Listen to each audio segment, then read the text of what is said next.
Hi everyone, welcome to today's session.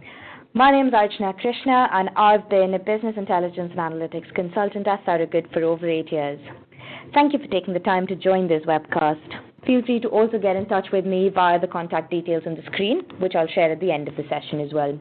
So before we dive into today's topic, a very quick introduction for those of you who don't know Thorogood. We're an independent professional services consulting firm specializing in business intelligence and analytics solutions. We operate as a single organization, serving our customers globally with leveraged teams of consultants in our offices in New York, Philadelphia, London, Bangalore, Singapore, and Sao Paulo. All of our consultants are recruited and trained in the same way, to develop a unique mix of skills blending business understanding, technical aptitude, and a deep understanding of analytical tools and techniques. We offer a full range of services right from BI strategy and roadmaps, requirements gathering, architecture and design, end-to-end implementation, and data services and support for production applications. We also support our customers in user training and empowerment programs. In terms of the technologies we work with, we're an independent consulting firm, meaning we don't align with one specific technology. We work and partner with most of the major players in the BI and analytics market across back-end, front-end, and analytics-driven technologies. Our independence means we're able to develop the well-rounded expertise that allows us to help our customers integrate across technologies successfully, as we'll demonstrate with Azure and Tableau in this session. We've been a Microsoft Gold Partner for over 15 years, and we're certified for Cloud Platform, Data Analytics, and Data Platform. Our partnership with Microsoft gives us a great interface into their development team. We've open channels of communication from our customers back to the Microsoft dev team, and from Microsoft directly to our customers, which we've been able to tap into when needed. We've also been a partner with Tableau since 2012, currently a strategic alliance partner, and we were also previously named Partner of the Year in the Europe, Middle East, and Africa region. We have a rich pool of consultants across all Thorogood units with experience in the design and delivery of Tableau solutions, including its integration with a range of back-end technologies. On that note, a very quick look into what today's session holds for us. So we're going to explore the offerings of the Tableau and Azure toolsets and look at how they integrate with each other. I'll take you through some of the architectural patterns that use different services in the Azure landscape to cater to a range of use cases and user groups. I'll also demonstrate one such integration pattern where Tableau reports are built on top of the Azure data platform. So let's kick off with a quick overview of the two technologies that we're focusing on today. Tableau is one of the leading reporting and visualization tools currently available in the market. Renowned for its powerful and slick visualizations, Tableau has come to be known as the gold standard for intuitive and interactive visual analytics. There are four major offerings in the Tableau suite. Tableau Desktop offers an on-premise tool for users to create dashboards and reports in an agile development environment while supporting self-service analysis of their data. Next is Tableau Server, which is a web-based visual analytics platform enabling collaboration amongst users along with mobile reporting. With this tool, you have the ability to publish data sources created by users and allow for an enterprise self-service analysis on the data with reports created in Desktop. Tableau Online is considered a software as a service, very similar to Tableau Server, but it's hosted and maintained by Tableau in the cloud. Over the last year, Tableau has also released Tableau Prep, which is a data preparation and cleansing tool, which allows you to clean and transform and prep your data before it's pulled into the reports. Microsoft Azure has a large range of services available, as you can see on the screen. The services span many areas like management, networking, IoT, and perhaps more relevant to what we're here to talk about, databases and analytics. The adoption of Microsoft Azure is growing at a tremendous rate, and the flexibility and scalability offered by these Azure services is immensely powerful. Many of our customers are on the journey of moving their on-premises solutions and data assets to the cloud, and therefore becomes essential to understand how this integrates with other non-Microsoft technologies. I've picked out some of the main services that come into play when we talk about integrating Azure with Tableau. This is a combination of data storage services like Azure SQL databases, SQL data warehouses, analysis services, data lake storage, and other analytical services like Azure Databricks and HDInsight. Tableau can directly connect to most of these sources. An exception is probably the Azure Data Lake Storage component, to which Tableau does not have a direct connector, but we will touch upon this a little later on in the session. But more generally, the integration between these tools is maturing, and maturing very quickly. Tableau Server also runs seamlessly in Microsoft's cloud infrastructure, so customers who prefer to deploy all of their applications inside Microsoft Azure have a complete solution available to them. So let's now have a look at some of the typical architectures that have Tableau reporting on top of the Azure environment, many of which are based on our experience delivering solutions for our customers. We have a host of data sources on the left: files, databases, cloud, and on-premises systems. We know we're using Tableau as a reporting and visualization tool. Now, there are a number of options available within the Azure stack around the data storage and semantic layer. When designing enterprise solutions for Tableau, it's typically preferred for source data to come through from one single data source. Of course, Tableau has the functionality to join and blend data from different sources, but a single data source tends to offer the most simplistic and performant design. In a traditional on-premises architecture, we would have had a Microsoft SQL Server database serving as that storage and semantic layer. But in the Azure landscape, that translates to an Azure SQL database to serve that same purpose. Azure Data Factory is used to orchestrate and move data from respective sources to the SQL database. All of the cleansing, transformation, and calculations can be carried out within the SQL database itself. This is a pretty basic and straightforward architecture, and perhaps closest to what we would use in an on-premises world. You'll see the next few patterns leverage more of the services and benefits offered by Azure. In the next pattern now, you can see we've split up the data storage and the semantic layer. Our data sources are stacked up on the left. We're going to leverage the Azure Data Lake storage for the storage layer. As you may be aware, the Data Lake Store is a highly scalable and cost-effective solution for data storage and analytics. It's an incredibly high-performant file system where you have the option to pay as you go. So the costs incurred is entirely dependent on your actual usage. It serves as a central repository for all of your enterprise data assets, like a single version of the truth. You can have a number of applications and users connect to data in the lake, be it directly or indirectly, be it standard reporting solutions or for analytical purposes. Data can be segmented in the lake into different logical folders based on what works for your specific needs. In this case, we have a source and output folder. This allows access to data in different stages of its maturity, be it the original source files or the ones that have been processed or enriched.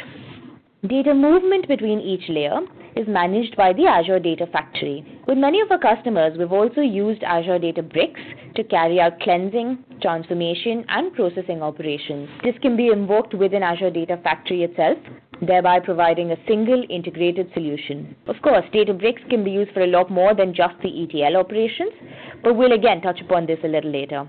Tableau does not have a direct connector to the Azure Data Lake storage, and therefore we will use an Azure SQL database to serve as the semantic layer to Tableau reporting. This architectural pattern is very well suited to a structured reporting solution where you can leverage the benefits of economy and scale via the data lake store. The next pattern is based on situations we've seen which require a multidimensional semantic layer. In the on-premises model, SQL Server Analysis Services can be used in both multidimensional and tabular modes. Azure Analysis Services, on the other hand, is available in the tabular mode only. We'll start with the same foundation of data being stored in an Azure Data Lake storage. Given we're looking at a specific case of Tableau being used on top of a tabular model, let's stick that onto the architecture as well. There are a number of options available around connecting analysis services to the data lake. There's a direct connector, but in this case, we're going to use what's known as the hub and spoke architecture, where we have an Azure SQL data warehouse serving as the hub to what could be many spokes or data marts. In our case here, the analysis services cube is the spoke. This kind of setup allows you to leverage the parallel processing and compute powers of Azure SQL DW. When the processed data is pushed out to the queue, you can turn off the SQL DW instance until the next refresh. Analysis services comes into play when the nature of calculations and reporting are such that they're better achieved or can only be achieved in a multidimensional model, as opposed to a relational database or directly within Tableau. Tableau on AS also provides a pretty intuitive style of ad hoc reporting. The next pattern I'm going to step through really only comes into play if you're using a SQL data warehouse as an operational data store or transactional environment. You may want to use Tableau on top of this for subscription-based reporting, where you're dealing with larger data volumes, or maybe where you're looking for live data set, But again, there is a restriction on the number of users you may have running at a certain point of time. But overall, this is definitely more of an exception-based reporting pattern. Tableau sitting directly on top of a SQL data warehouse is not particularly suited to a structured or ad hoc style reporting, given the concurrency limitations within the data warehouse. The last couple of patterns using an Azure SQL database or SQL DW, along with analysis services, is better suited to the structured reporting needs. Many of the earlier patterns also extend to self-service style analytics, where business users make use of pre-curated datasets, potentially in conjunction with some additional data feeds. Another key group of users are the data scientists and analysts who carry out advanced analytical operations or ad hoc analysis of structured or semi-structured data, like website information, XML or JSON files, and similar to that. They may want to showcase the outputs of such analysis using some of the richer visualization tools being used in the organization. We've looked at Azure Databricks being used for transformation in the earlier reporting patterns. Databricks, however, has a lot more that it can do. It's immensely powerful and provides a platform where you can use multiple languages, Spark SQL, R, Python, and Scala, all within the same workspace. Whilst Databricks does have some built-in visualization features, it's pretty basic, and leveraging Tableau in this scenario allows us to combine the best of both worlds. Databricks is effectively a Spark cluster with its own internal storage that Tableau can directly connect to via the Spark SQL connector. You'll most likely not have this running always, purely due to the economics around it. But being able to use Tableau on top of Databricks unlocks plenty of opportunities for analysts and data scientists, as you can entirely do away with any intermediate database or semantic layer. I'll now switch to a demonstration of how you connect Tableau to a Databricks cluster and some of the specific configurations that you'll need to keep in mind. So let me first switch to Azure Storage Explorer, which I'm going to use to just look at some of the data that I've stored in my data lake. So I've got a folder in here, which is Azure Tableau. And just drilling down, I've got a set of reference files looking at channel, customer, product data. And I've got some sales and profitability information in this subfolder. The idea is that I'd want to load these files from the data lake into a Databricks environment. So switching to a Databricks service that I've spun up, I've got a cluster that's running over here. It's called Demo Cluster. And just going into that, I can see some of the initial configurations that I will need to set up. It does automatically terminate after a set period of time. But more importantly, what you do set up with a Databricks cluster is the worker type and the driver type. These nodes are typically configured based on the kind of workloads you're going to be pushing through this cluster, which you can obviously bump up and down as and when needed. So this is a pretty interesting and dynamic option that it offers. Going to the workspace, so within my workspace, I've got a bunch of what's known as notebooks that I've set up over here. When you create a notebook, you typically set it up with a default language. In my case, I've set that up as a Python notebook. But however, that doesn't mean that I can't use any of the other languages. You'll see further down that I have used some Spark SQL coding, and we'll see what I need to tag and flag to ensure that Databricks knows what's coming its way. So if I just go to the second sort of command in here, and you can see I can add in my comments and documentation along with any piece of code as well. I'm trying to pull my channel file from the data lake into a table. The very first thing that you need to do is establish what's known as a mount, which is just a pointer or a reference to a specific folder location in the data lake. Once you've set it up, you can reuse the same reference through your notebook. And in my case, I've called that /mnt/Azure Tableau. So very quickly, I've dumped data from this channel.csv file into a table that's called channel. And you follow the same process for all of the other reference files and sort of fact information. So just scrolling down to this bit over here is where I've added in my SQL code. So this is Spark SQL. And just at the beginning, I've added a tag known as %SQL, which is what I'm plugging in to let Databricks know that I've now switched from Python to Spark SQL. Within this SQL code, all that I'm doing is taking my data in that trade profit or fact table and combining it with all of my reference information to get all of the fields that I need for reporting into a single table that's known as tab trade profit. I'll use this one single table to push through into Tableau. There's some additional calculations as well that I've done right at the end over here to calculate my prior month values. So having done all of this, I am ready to push this data through into Tableau for some further reporting. But before we get to that, I just want to have a quick look at the kind of visualization that's possible within Databricks. We mentioned this is relatively basic, so let's just see what that looks like. I've written a SQL query over here just to pull in data for a specific year. I've limited to a certain number of rows. In terms of the display format, it can be a grid, or I can switch that into a chart option. There are a few ways by which I can customize this. So obviously, I can drag in what are the different fields I'd want displayed in every area. I can group it, have a percentage stat bar, or I can switch the chart type in itself. So you can see there are a few different options, but the amount to which you can customize it is pretty limited, which is exactly where you'd want to use something like Tableau, where you want to make it look really attractive and quite powerful to get your insights out of it. So just switching to Tableau Desktop, I'm going to connect to my server-based sources. Before I connect to the Databricks instance that we were working with, I just want to make a quick reference to Microsoft SQL Server, which is the connector that you would use to connect to an Azure SQL database, an Azure SQL data warehouse, as well as an on-premises SQL Server database. So it all works via the same connector. For our purpose now, we're going to connect to the Spark SQL connector to point to the Databricks instance. There are a number of connection properties that we'll need to fill up over here. You can very quickly guess that from this cluster specification that we saw earlier. So if I just scroll down to the advanced options over here and pull out all of the ODBC properties, the first 4 fields over here is what will allow you to connect Tableau to Databricks. It's worth mentioning at this point that to stick any BI tool on top of Databricks, you will need to run Databricks as a premium node. If you're running a standard version of Databricks, the JDBC, ODBC section in itself will be grayed out. So that's a prerequisite if you want to have a BI tool sitting on top of Databricks. What I will also need is what's known as a token. So if I just switch back here, it's basically a unique user account for Tableau to connect to Databricks. You can generate one within Databricks itself, and then it's just the same credentials that you'd use to wire it up. At this point, I'm connected to Databricks. It's asking me for a few prompts to select schema.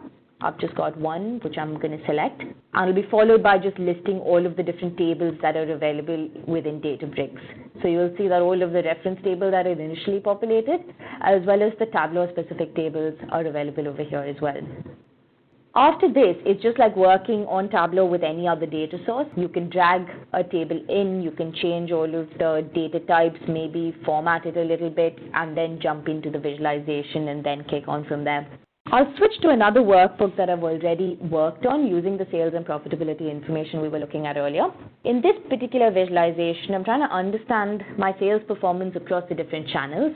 If you step back, it's really just a simple bar chart, which has got sales by channel. I can see supermarkets, hypermarkets being top of that list, followed by discounter. The only other thing I've added in here is that I've broken this down further by brand. So I want to understand what is the brand portfolio within each channel and whether there's a variation amongst that and there's a trend that I can identify. The first thing is probably that it's the same brand earth tones. That's pretty much the top performing brand across all 3 channels. But interestingly, all of the boxes in the discounter channel are all shaded dark green. So what does that mean? A darker green is effectively indicating that my rate of growth is higher. I think I've set the limit at 10% over here, so they're growing at greater than 10%, which I think is quite interesting because all of the brands, or most of the brands at least within the discounter channel, are growing at a much higher rate than what you'd see within the supermarket and the hypermarket, which is maybe something that I need to look at and I can drill down into further. But if you take a step back from all of this, I'm within Tableau Desktop. The real power of Tableau is just how creative you can be given the kind of fields and given the kind of options you have.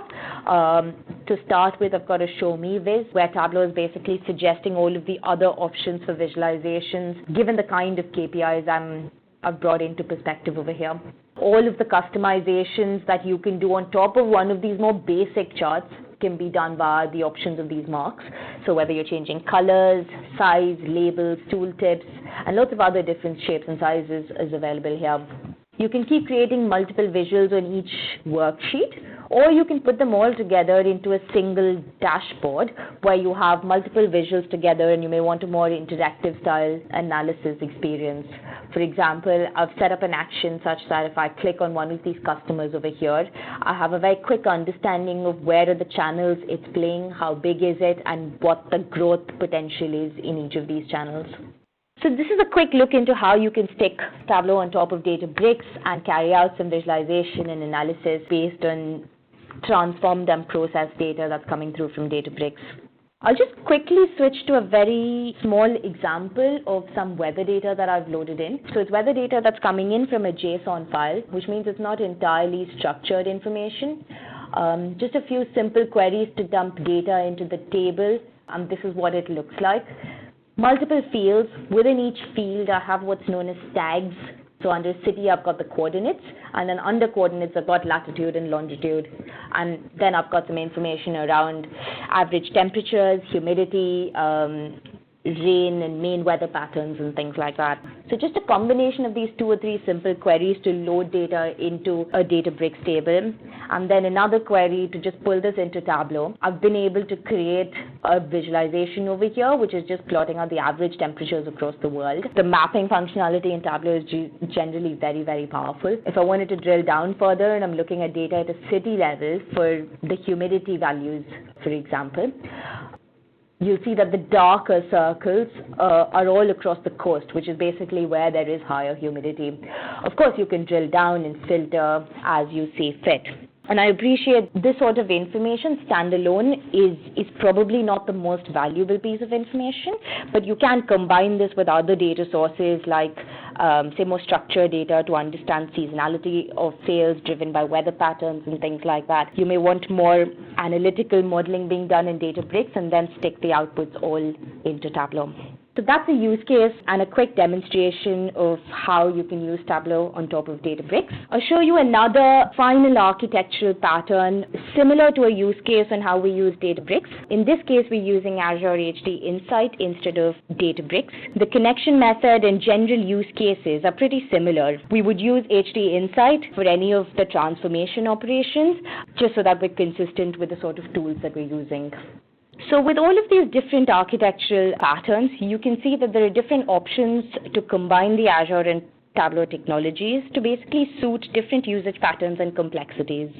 As I mentioned at the beginning, Tableau Server also runs seamlessly in Microsoft's cloud infrastructure. There are a couple of different options available here. You can deploy Tableau on an Azure VM, which is similar to deploying it on an on-premises server, or you could deploy using an Azure Marketplace VM, which is really better suited for POCs and just quicker testing because it's very quick to spin up, but there are limitations around the scalability. Thank you very much and have a good rest of your day, everyone.